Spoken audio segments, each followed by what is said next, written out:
Hi. Today I'm going to continue talking about Cook and his influence on the fur trade that was happening along the coast.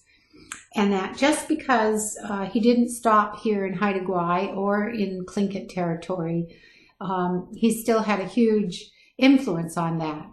He didn't make it home, as I said earlier in a previous video. He was killed in Hawaii, but his two ships still went up north to once again look for the Northwest Passage and didn't succeed. And then they went down to Macao, where the foreigners were allowed to trade with the Chinese people. So Captain King is the one who wrote in, so they go back home and, they write about the exploration. So there's lots of journals, there's two captains, and there's other naval people who are required to do journals. And so all of those journals were submitted to the English courts, and they had compiled them and then published them in 1784. Cook's documents of the exploration of the third voyage that was then published in 1784. So King wrote a passage. Oh, I better get my glasses. Hang on. Okay, so there was a captain on board, James King, who wrote in the Voyage Around the World. He said, "When it is remembered that the furs were at first collected without our having any idea of their real value, the first two otter skins we had having been bought for 6 green glass beads, the greatest part of them having been worn by the Indians from whom we purchased them, that they were afterwards preserved with little care, and frequently used for bedclothes and other purposes during our cruise to the north, and that probably we never received the full value for them in China. The advantages that might be derived from a voyage to that part of the American coast undertaken with commercial views appear to me of a degree of importance sufficient to call for the attention of the public." And that was James King, and that was published in Cook's 1784 account of the third expedition. So that was published, and in 1785, the very first trader who came to the coast specifically to trade for those otters came out of Macao. So they went over and across to Nuchanuth. So there's the two places that the explorers knew about when this 1784 document got published. There was the Nuchanuth area where Cook had stopped, and there was the Cook River area that where he stopped. So it could have been either of those places. I don't think they were very specific, but they might have been in the document. So anyway, George Dixon was an armorer on that third voyage, and he was witness to how the sea otter was sold and what a profit it had. So when he got back to England, he and a few other people who knew about this commerce, that possible commerce, they formed a company called the King George Company. And so they formed this company, and then the British had a bit of a monopoly on the licensing of commerce in the oceans. And so they had to go through this licensing thing. Where Hannah, who came from China, directly from China, and then went over to Nuuchnuth, he flew a Portuguese flag because he was trying to get away from the licensing requirements and taxes and all the other things that come with it. So he went directly to China, or directly from China, and traded. He was a British trader, and he was located there. He, I think, an English businessman whose last name was Cox, sponsored him. And he actually came twice. He went in 1785. He went over to Nuuchnuth, and in 1770 or 1786. So 2 years in a row. He was the first one there. There is even a rumor that Hannah made it up to Haida Gwaii, but I never could find anything really specific about that. But so let's see. In his second trip to Nuuchnuth, there was a second mate, Mr. Elliot, who wrote to a friend about his experience there at the Nuuchnuth territory. And I just wanted to read to you again how these people and what they were wearing. Dress of the men is a skin or mat, which they work of stripes of some tough bark, very neat, tied round the neck and open before, with a hat made of stained twigs like basket work, of the form of a sugar loaf.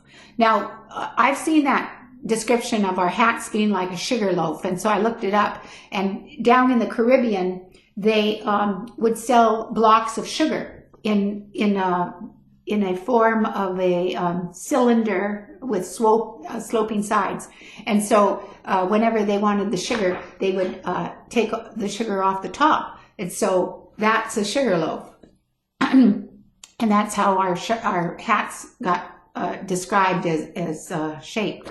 So the women wear the hat also, and the skin or mat tied round their shoulders with this addition. They overlap the skins before and tie string around their middle, which with the help of a round mat and a hole in the center through which they put their heads, and which hangs down to their middle, forming a complete covering. So it sounds like he's describing the canoe capes. And the canoe capes would be pulled over the head, and they were made out of pounded cedar bark, but they never went below the elbow, because we are canoe people, and so we needed that freedom to move our arms. So that was the canoe cape. And so in 1785, this Mr. Elliot described that.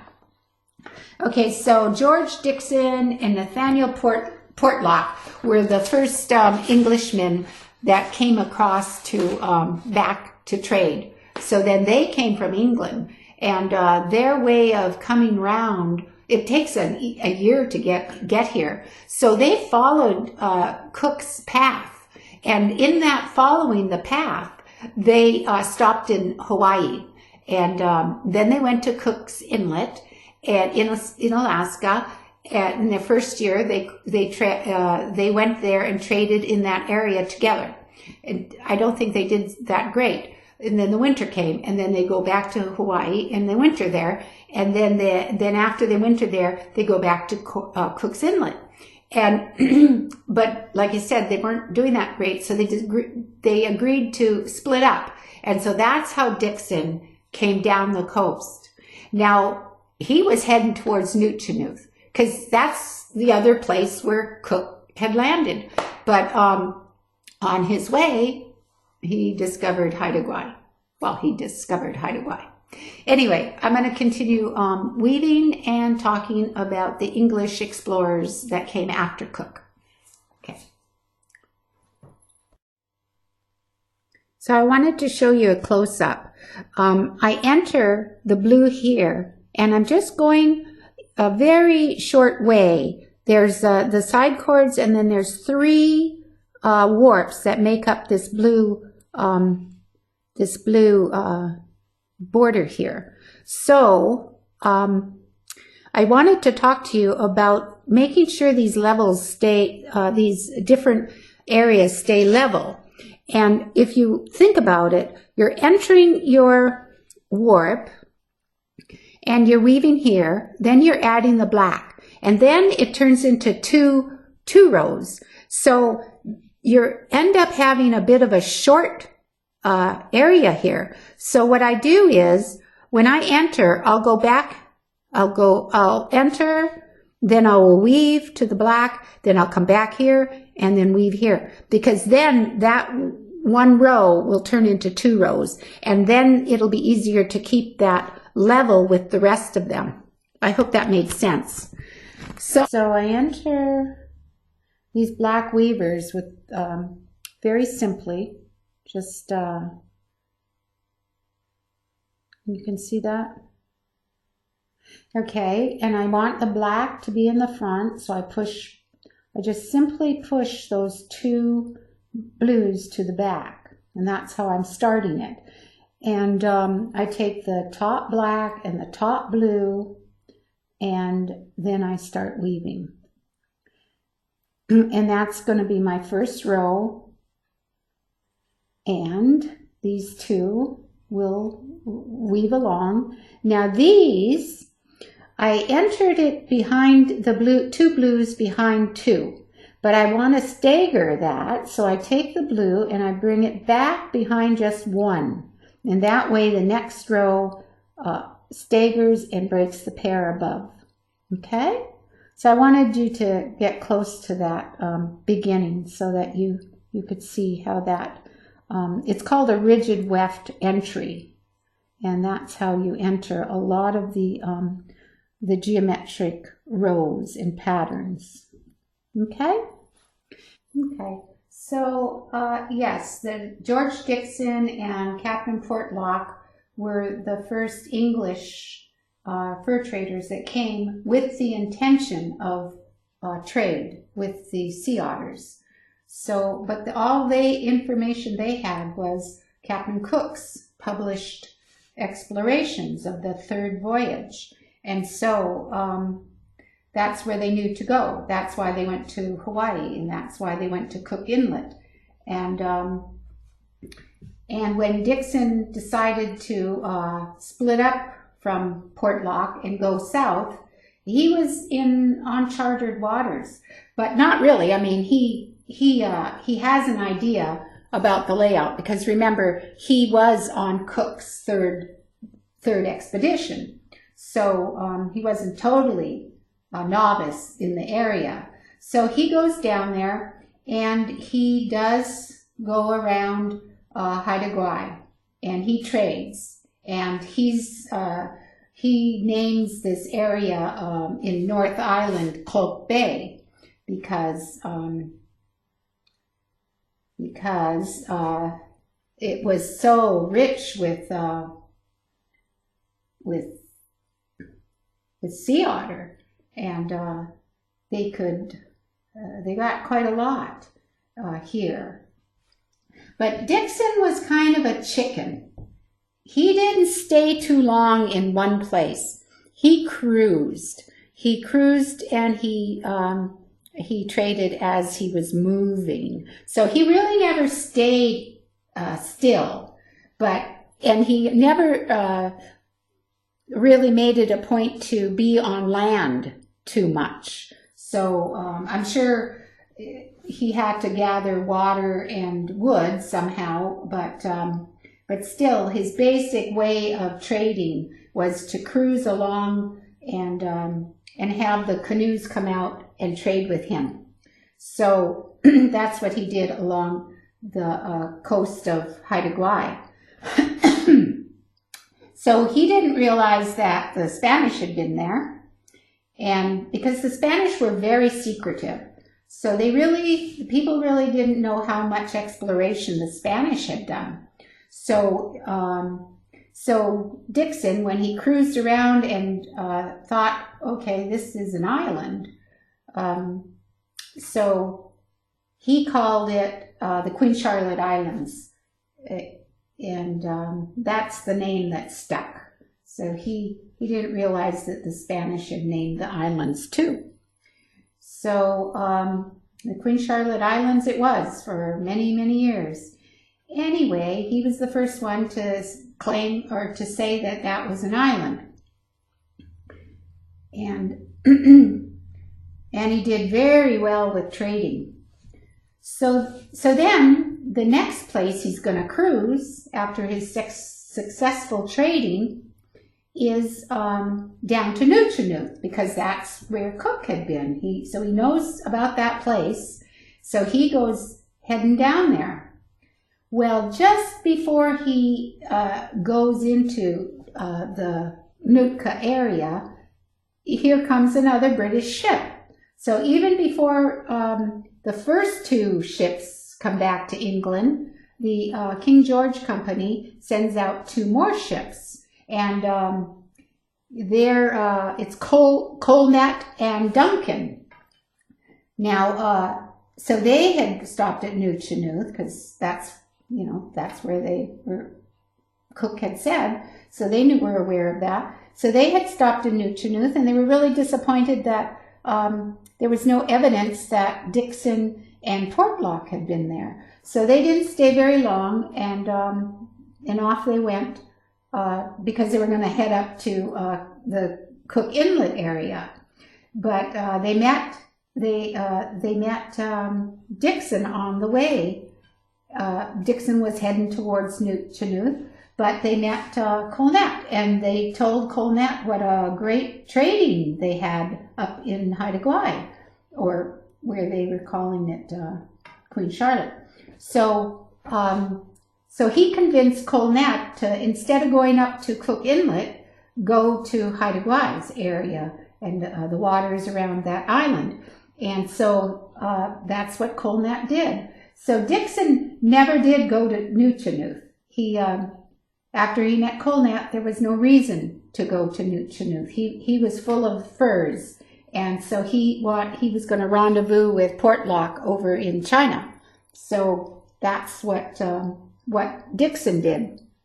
And then Colnett, he proceeded to spend the rest of that summer trading with the Haidas. And that's in 1786 is when they were around the island of Haida Gwaii. And Colnett also, his claim to fame is that he and Duncan were the first people to go over to the Coast Simpson area. So they went over to the Kitkatla area, and they wrote about what they saw with what the people wore and what they were trading for. And so Colnett's documents of the first sighting of the Coast Simpson is very important. And his ship was also the first ones to write about the southern Haidas down near Skungwai. So there's quite an interesting description of what the Haidas traded with and what they wore. And he says that he saw somebody wearing one of the tinnas as an armor, an under armor, and that's the only that is the only instance where anybody has ever said anything about these prestigious shields being worn as armor. Actually, that observation about the under armor, these shields being used as under armor, that was down near Skungwai that they saw and observed that. Let's see, Colnett, he was, I don't know, I think he was a little cantankerous kind of a guy. And he didn't do so good over there in Simpson country. I think he refused some trade with them. A chief came out and wanted to trade with these dresses, and they described the dresses as the cedar. It sounded like they were cedar and wool dresses, and Colnett refused these gifts from the chief. And I think because of that, he was going against the protocol. The established protocol along the coast was that trading started with gifts and ceremony, and Colnett bypassed the gifts, and I think because of that, his trading over there in Tsimshian country wasn't really that great. So he did good, though. He did really good trading for furs in the Haida country. So that was Colnett.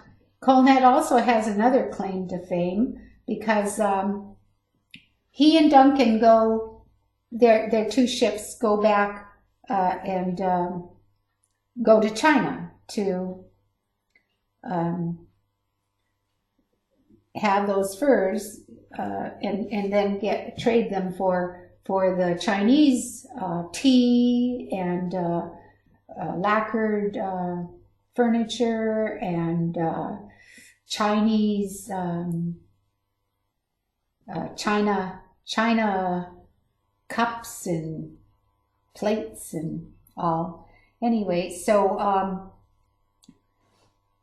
they do that, and then he couples up with a fellow called Mears, and Mears is a real scoundrel. So when Colnett came over to China, the Macao area, he met up with Mears, and Mears said our assignment is to go back to Nootka. So Duncan's boat goes home to England, but Colnett is sent back to Nootka. By the time he reaches Nootka, the Spanish had arrived. So the Spanish had built a garrison and buildings, and they wanted to claim the place for themselves. So here come these British, and they're saying they want to build buildings. They want to lay claim to the land. So the leader there, the Spanish leader, his name is Martinez. So he caused quite a lot of trouble, and he captured Colnett. Like I say, I think Colnett was like not an easy man to get along with, and so there was trouble, and so then that trouble turned into the Nootka crisis. So you will sometimes see Colnett's name as far as the history of Nootka and that skirmish with the Spanish. So they capture Colnett and another, I think they captured an American ship also, and they sent him down to San Blas to be prisoner. And then the two governments, the English and the Spanish, come to an agreement, and they do finally release Hudson, I think was the other American captain's name, and then there was Colnett, and so they released him. He went back up north. They gave him his ship back. Anyway, that was quite the adventure for the early English people.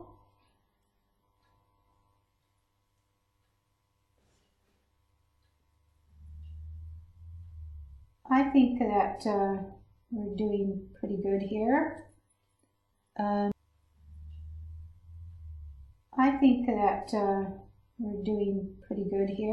So that was the first English traders. There was first Portlock, Captain Portlock, Captain Dixon, and Colnett and Duncan. And they only went on what Captain Cook's path was. And so Dixon accidentally came upon Haida Gwaii and found out that they had lots of fur.